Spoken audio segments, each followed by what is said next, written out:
जी हाँ दोस्तों, मैं आज जेसीडी क्लासेस पर क्लास 11th का कौन सा क्लास 11th का रिवीजन टेस्ट लेके आ गया हूँ दोस्तों।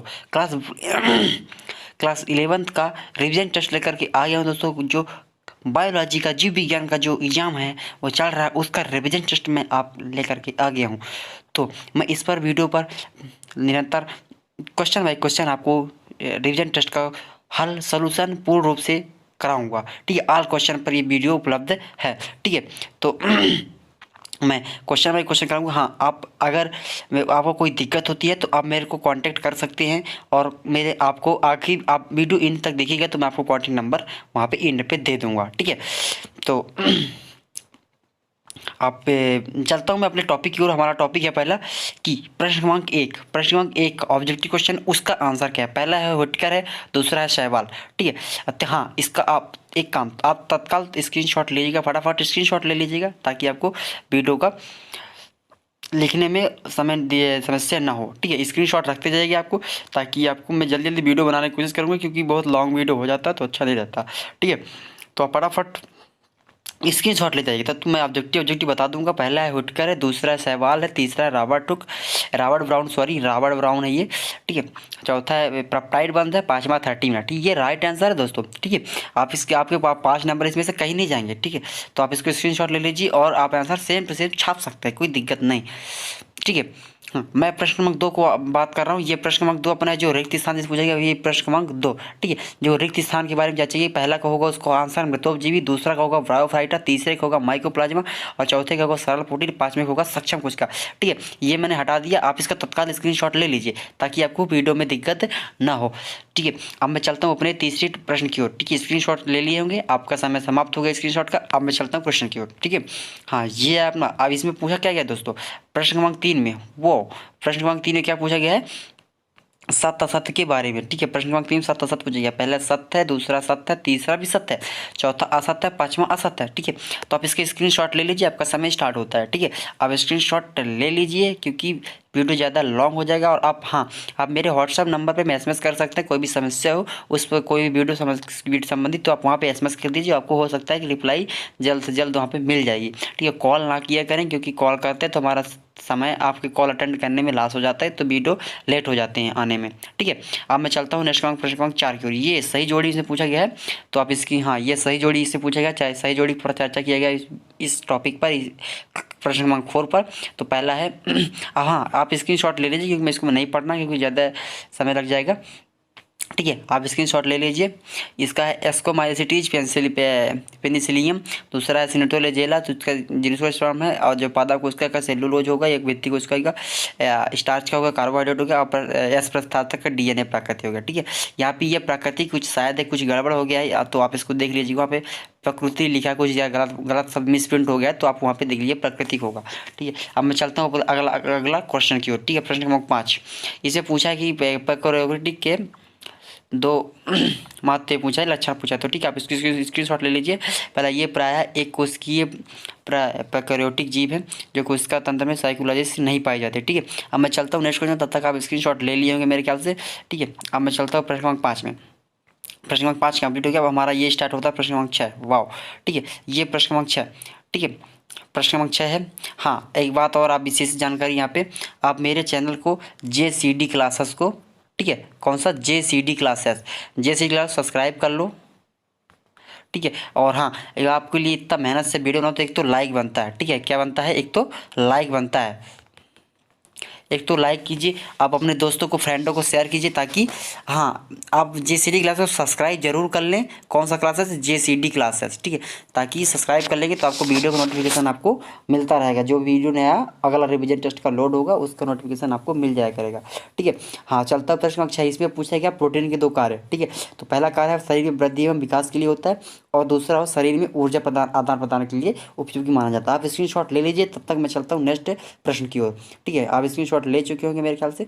अब मैं चलता हूँ प्रश्न क्रमांक 7 की ओर। हाँ, इसमें कोशिका की परिभाषा पूछा गया दोस्तों। तो कोशिका की परिभाषा क्या है, कोशिका जीव की एक रचनात्मक और क्रियात्मक एक इकाई है। इसे शॉर्ट में भी कह सकते हैं रचनात्मक, क्रियात्मक, संरचनात्मक, यह इकाई है। ठीक है, कोशिका की परिभाषा यही है। प्रश्न क्रमांक 7 का ये 2 नंबर का आता है, कोई बहुत बड़ा क्वेश्चन नहीं है। ठीक है, आप इसको शॉर्ट में लिख सकते हैं। ठीक है, चलता हूँ मैं प्रश्न क्रमांक 8 में। ठीक है दोस्तों, प्लीज़ आप मेहनत से वीडियो बनाता हूँ, ठीक है, तो आप लाइक सब्सक्राइब कर दीजिएगा ताकि आपको कोई भी दिक्कत। तो हाँ, आप प्रश्न क्रमांक 8 में देख लेते हैं। प्रश्न क्रमांक इसमें पूछा गया है माइटोकॉन्ड्रिया की, जो माइटोकॉन्ड्रिया है उसको पावर हाउस क्यों कहते हैं। ठीक है, तो माइटोकॉन्ड्रिया का संबंध श्वसन क्रिया से होता है, जो इसका भोज्य पदार्थ ऑक्सीजन होता है, जिसमें मुक्त ऊर्जा एटीपी के रूप में संचित रहती है, और इस कारणों से, ठीक है, वो इस लिखा हुआ डिस्टर्ब हो गया, इस कारणों से माइटोकॉन्ड्रिया को कोशिका का पावर हाउस कहते हैं। ठीक है, वहाँ पे ऊर्जा का एटीपी का संचरण किया जाता है। ठीक है, स्क्रीनशॉट ले लीजिए। तत्काल मैं चलता हूँ नेक्स्ट क्वेश्चन की ओर। स्क्रीनशॉट ले लीजिए, क्योंकि आप स्क्रीनशॉट ले लेके रख लीजिए, फिर आप विधिवत रूप से लिखते रहिएगा, क्योंकि आपके पास भी समय नहीं होता, आपको 3 घंटे का पेपर देना होता है। तो हम, आप सोचिए, हम आपका 3 घंटे का पेपर हम लोग एनालिसिस करते हैं, पूरे कई बुकों से छाट छाट के आंसर लिखते हैं, फिर आपको भी आंसर प्रोवाइड कराते हैं। तो एनालिसिस करना पड़ता है हमको पूरा कई प्रकार के बुक, 4 प्रकार लाइब्रेरी से बुक निकालो, फिर पूरी आंसर एनालिसिस करो, है ना। और आप लोग को तो दिन भर बस लिखना रहता है, तो आप फटाफट स्क्रीनशॉट ले लो और लिख लिया करो। तो ठीक है, ये मेरा 9वां क्वेश्चन है। ठीक है, आप इसके स्क्रीनशॉट लीजिए, मैं इसको पढ़ के सुना देता हूँ। समसूत्री विभाजन में सम विभाजन कहा जाता है। ठीक है, क्योंकि विभाजन में अंत में 2 ऐसी कोशिकाएं बनती हैं जिसमें गुणसूत्रों की संख्या जनक के कोशिकाओं के बराबर होती है। ठीक है, अब इस हाँ, इसको समझने के ज़्यादा समय नहीं है, क्योंकि आप स्क्रीनशॉट लीजिए और सेम आंसर छाप दीजिए। ठीक है, अगर आपको आगे क्वेश्चन है संस्कृति विभाजन संबंधी कोई क्वेश्चन हो तो आप छाप दीजिए। ठीक है, इस विज्ञान के जनक कोशिकाओं से अनुवांशिक गुण पुत्री कोशिकाओं को में पहुंचते हैं, अतः इस विभाजन को अनुवांशिक समानता बनी रहती है। ठीक है, हाँ, अब आप स्क्रीनशॉट ले लिए होंगे मेरे ख्याल से। ठीक है, मैं चलता हूँ प्रश्न क्रमांक 10 की ओर। ठीक है, यहाँ प्रश्न क्रमांक 10 हमारा, इनमें इसके कारण से पीड़ित, हाँ, इसमें पूछा अर्धसूत्री के महत्व पूछा। ठीक है, अर्धसूत्री के महत्व, तो अर्धसूत्री का महत्व 3 नंबर का आया, तो 3 क्वेश्चन अपन दे सकते हैं इसमें। इस कारण पीढ़ी दर पीढ़ी की कोशिकाओं में गुणसूत्र की संख्या में समान बनी हो रहती है। ठीक है, इस विभाजन के कारण जनक की एक ही समान कोशिकाओं में पैदा करती है, इसके कारण भिन्नता पैदा होती है जो जैविक विकास के लिए आवश्यक है। ठीक है, हाँ, स्क्रीनशॉट ले लीजिए। ये आपका समय स्टार्ट होता है, आपके पास मैं आपको 5 सेकंड का टाइम दूंगा या 10 सेकंड का, तो लगभग लोग आप स्क्रीनशॉट ले चुके होंगे मेरे ख्याल से। तो मैं चलता हूँ नेक्स्ट क्वेश्चन की ओर। ठीक है, ये मेरा नेक्स्ट क्वेश्चन है, वाओ, 11वां नंबर का। ठीक है, कुछ लॉन्ग तो नहीं है, पर देखो 11वां नंबर है, इसमें क्या है, कुछ टाइफी के बारे में बात किया गया। ठीक है, आप उसको प्रश्न देख लीजिएगा। वर्ग साइनोफेरी एक सदस्य नीले हरे शैवाल कहलाते हैं, क्योंकि इस का मुख्य वर्णक नीले हरे शैवाल एवं फाइनोसाइनिसिन होता है, जैसे अतिरिक्त में क्लोरोफिल होता है, और अतिरिक्त में से क्लोरोफिल ए या बीटा, अल्फा या बीटा, तथा सी में फाइकोइंथ्रिन। चूँकि इनकी संरचना जीवाणु से मिलती जुलती है होती है, तथा इनमें साइनोबैक्टीरिया, हाँ, इसमें क्या पूछा था, साइनोबैक्टीरिया किसे कहते हैं, साइनोबैक्टीरिया की परिभाषा दिया गया है। आप इसके स्क्रीनशॉट ले लीजिए, तब तक मैं चलता हूँ नेक्स्ट वीडियो का। स्क्रीनशॉट आप हो सकता है ले चुके होंगे मेरे ख्याल से। तो चलता हूँ अगले टॉपिक की ओर। ठीक है, अगला क्वेश्चन की ओर। ठीक है, मेरा अगला प्रश्न है, ये देखिए, प्रश्न नंबर 12, हाँ, इतने के अंदर आ गया। ठीक है, हाँ, ये प्रश्न नंबर 12। ठीक है, प्रश्न नंबर 12 जिसे पूछा गया है टेरिफेटा। ठीक है, टेरिपेटा न पीढ़ी दर पीढ़ी नर मादा एवं अल्पकालिक होती है, तथा यह युवाओं में निर्माण के लिए सीमित होती है, एवं नर युग्मकों की समिति में ये, ठीक है, जो मादा युग्म से मादा जनप्रजनन में एक्योरिटी बनाती है। ठीक है, आप इसको स्क्रीनशॉट ले लीजिए और आप सेम टू सेम आंसर छाप दीजिए, कोई दिक्कत नहीं होगा। अगर आपको जो भी समझ में नहीं आता है तो वीडियो को क्वालिटी बढ़ा करके आप देख लीजिए, वीडियो को क्लियरिटी समझ में आ जाएगा। ठीक है, मैं चलता हूँ नेक्स्ट क्वेश्चन की ओर। ये प्रश्न क्रमांक 14। ठीक है, ठीक है, प्रश्न क्रमांक 14, इसमें पूछा गया है कि प्रोटीन के क्या है, प्रोटीन के 4 चरण के नाम और उनके कार्य लिखना। ठीक है, तो प्रोटीन क्या है, आप यहाँ से स्क्रीनशॉट इसका ले लीजिए। पहले मैंने इसे बता दिया, प्रोटीन अमीनो अम्लों की पेप्टाइड श्रृंखला को प्रोटीन कहते हैं। जो अमीनो अम्ल होता है, ठीक है, और जो पेप्टाइड बंध से बने श्रृंखला होते हैं, उन्हीं को हम क्या बोलते हैं, अमीनो अम्ल। ठीक है, अब इसके 4 नाम है, संचार के 4 नाम है। पहला प्राथमिक संचार, तो एक सीधी पेप्टाइड, आप स्क्रीनशॉट ले लीजिए दोस्तों, मैं पढ़ूंगा नहीं क्योंकि समय ज़्यादा लंबा वीडियो हो जा रहा है। ठीक है, आप स्क्रीनशॉट ले चुके होंगे मेरे ख्याल से, तो मैं चलता हूँ ऊपर बढ़ाता हूँ। ठीक है, ठीक है, आप ये आ गया द्वितीयक है, तृतीयक है और चतुर्थ है। मैंने इसमें 4 नाम पूछा, तो मैंने पहला प्राथमिक, द्वितीयक, तृतीयक, चतुर्थांश।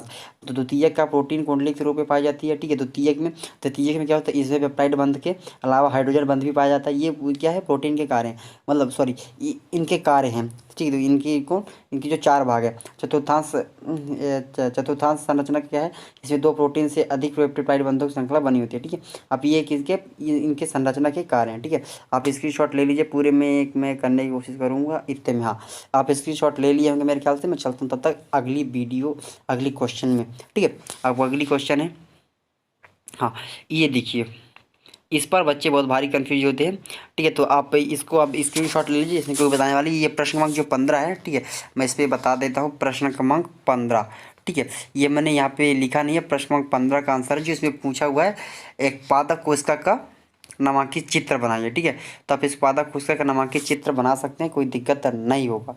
ठीक, आप इसको स्क्रीनशॉट ले लीजिए और आराम से विधिवत रूप से चित्र बनाते रहिएगा, कोई दिक्कत नहीं होगा। ठीक है, आप स्क्रीनशॉट ले लिए होंगे मेरे ख्याल से। चलता हूँ मैं नेक्स्ट वीडियो नेक्स्ट क्वेश्चन की ओर। ठीक है, ये 17वां नंबर क्वेश्चन है। ठीक है, इसमें पूछा है जिनोस्पर्म और एंजियोस्पर्म के अंतर। ठीक है, वो उसमें इंग्लिश में लिखा हुआ, उसका हिंदी होता है अनावृत्तिबीजी और आवृत्तिबीजी में अंतर। ठीक है, तो मैं ये स्क्रीनशॉट डाल दिया। अब यहाँ से स्क्रीनशॉट ले सकते हैं। प्रश्न क्रमांक 17 का उत्तर, हाँ, इतने में आप स्क्रीनशॉट ले, साथ मेरे ख्याल से क्लियर दिख रहा है। ठीक है, हाँ, स्क्रीनशॉट ले लीजिए। अब तब तक मैं चलता हूँ नेक्स्ट वीडियो में। ठीक है, नेक्स्ट वीडियो में नेक्स्ट क्वेश्चन में। ठीक है, 17, 18, 19 तक क्वेश्चन है। हाँ, तो मैं चलता हूँ। ठीक है, ये 18वां जो क्वेश्चन है, एक्रोटिक और प्रोकैरियोटिक 5 अंतर पूछा हुआ है। ये कोशिकाएं हैं, तो आप इनको स्क्रीनशॉट ले लीजिए और आप विधिवत रूप से लिखते रहिएगा, क्योंकि मैं इसको पढ़ के एक बार सुना देता हूँ, काट दो, क्योंकि एक्रोटिक वो है जो प्रोकैरियोटिक क्वेश्चन। ठीक है, कोशिका भित्ति में म्यूरिक अम्ल पेप्टाइड की बनती है, सेल्यूलोज की अभाव होता है, इसे माइक्रोप्लाज्म कोशिका की भित्ति उपस्थित होती है। स्क्रीनशॉट ले लीजिएगा, मैं पढ़ रहा हूँ थोड़ी सी। ठीक है, आपको समय मिल रहा है। कोशिका भित्ति सेल्यूलोज के पेक्टिन से बनी होती है। जंतु कोशिका उपस्थित होती है, कवकों में काइटिन कवक के सेल्यूलोज से बनी होती है। ठीक है, आप स्क्रीनशॉट ले लिए होंगे। तब तक मैं चलता हूँ नेक्स्ट क्वेश्चन की ओर। ठीक है, ये वेरी इंपॉर्टेंट क्वेश्चन है, 5 नंबर में साथ पूछेगी। ये 18वां नंबर क्वेश्चन। ठीक है, मैं इसको बता देता हूँ यहाँ पर कौन सा, ये 18 नंबर का है। ठीक, क्वेश्चन नंबर 18 ये। ठीक है, उसका ये, बाकी चलता हूँ मैं नेक्स्ट क्वेश्चन पे। ठीक है, ये 20 नंबर में पूछा गया है, समसूत्री का विस्तृत वर्णन कीजिए, चित्र सहित विस्तृत वर्णन कीजिए। ठीक है, किस नंबर पूछा गया ये 19 नंबर में। ठीक है, तो आप यहाँ से स्क्रीनशॉट इतना ले लिए। मैं जूम कर दें, क्योंकि बहुत ज़्यादा छोटा हो जाएगा तो फिर ये समझ में नहीं आएगा। ठीक है, मैं इतना जूम करने की कोशिश, हाँ, आप इतने में पूरा क्लियर दिख रहा है, यहाँ तक ले लीजिए। फिर मैं अगला बढ़ाता हूँ अगला स्क्रॉल में, तो आप वहाँ पर ले लीजिएगा। ठीक है, समसूत्री विभाजन का विस्तृत वर्णन है, इसे चित्र सहित वर्णन है, इसमें पूरी अवस्था बताया गया और चारों का वर्णन किया। हाँ, लिखना पूरा है दोस्तों इसका, क्योंकि ये लॉन्ग क्वेश्चन है, 5 नंबर का है, तो पूरा लिखना पड़ेगा। अब इसको छोड़िएगा नहीं कहीं भी पार्ट। स्क्रीनशॉट ले लिए होंगे। तब तक चलता हूँ नेक्स्ट में। हाँ, मैंने यहाँ तक दिखा दिया था आपको, यहाँ तक। ठीक है, आप ये इतना स्क्रीनशॉट जितना लिखा हुआ उतना ले लीजिए। ठीक है, अभी यहाँ तक गुणों की संख्या तक। ठीक है, इसके बाद फिर चल पूरा दिखा, तो इमेज कैसे बनाना है, उसका डायग्राम कैसे बनाना है। हाँ, डायग्राम आप क्लियर बनाइएगा, क्योंकि डायग्राम बहुत बनाने से क्या है, क्लियरिटी में आपको नंबर अच्छा चलता है। और पेंसिल से डायग्राम बनाइएगा। हाँ, ये आपको इमेज बनाना है समसूत्रीवादी अवस्थाओं के अनुसार। ये 8 डायग्राम है, 8 डायग्राम बनाना है और नामकरण भी करना है। ठीक है, तो आप इसको कर सकते हैं। फिर चलता है, हाँ, ये जो बाकी पीछे का बचा हुआ था उसको स्क्रीनशॉट ले लीजिए। और ठीक है, आप अपनी परीक्षा को सेम टू सेम आंसर लिख सकते हैं। स्क्रीनशॉट ले लिया हुआ डायग्राम का, मैं मेरे को मालूम है कि आप स्क्रीनशॉट ले लिए होंगे। और मैं ये नीचे वाला भी दिखा देता हूँ, आप इसका भी स्क्रीनशॉट ले लीजिए। जी दोस्त, जो बाकी क्वेश्चन बच गए हैं 13 नंबर और 13वां नंबर जो बच गया है अपना, तो और 16 नंबर, हाँ, 2 क्वेश्चन बच गए हैं, उसको अब नेक्स्ट पार्ट वीडियो जल्दी अपलोड कर जाएगा। 13 बच गया है और 16। ठीक है, क्योंकि वो क्वेश्चन अभी मिल नहीं रहे थे बुकों में, तो अभी निकाला नहीं मैंने, निकाल के शायद ही डाल दूंगा। ठीक है, और हाँ, आप मेरे को अगर चाहे संपर्क करना चाहते हैं तो इस नंबर पर, व्हाट्सअप नंबर पर वो कर सकते हैं मैसेज, कोई भी दिक्कत होती है आपको तो। ठीक है, आप ये नंबर यहाँ से ले लीजिएगा, ये 72 47 69, ये 69 है। ठीक है, जी 72 47 69 0, सॉरी गलत हो गया। ठीक है, मैं नंबर लिख देता हूँ अच्छे से।